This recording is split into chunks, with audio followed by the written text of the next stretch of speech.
Hezwi musi ni tshi ḓivha hune na khou ya hone, muthu ndi a ima ndo khwaṱha, nda imela zwine nda tenda khazwo na zwine nda vha zwone, ngauri ni na tou bva no shanduka no no vha muṅwe muthu ene riṋe ra si ḓivhe ni ene, a ri tsha ḓo dovha ra vha na muṅwe muthu o no nga inwi.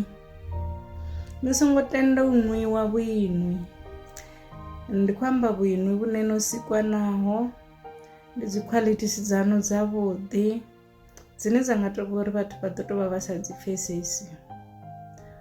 Vha litsheni musi vha tshi ri di ni dzibe, vha tshi ri di ni khwaṱhe, vha tshi ri di ni ime hafho he na ima hone.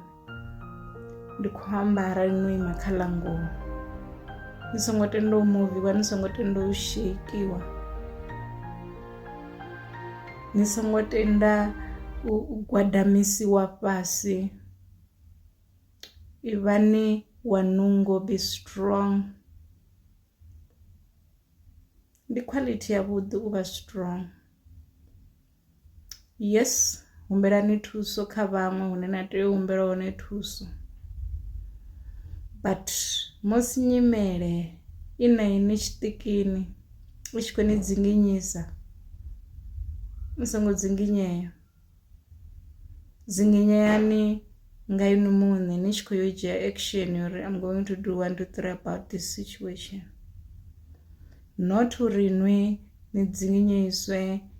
dzinginyiswe nga nyimele.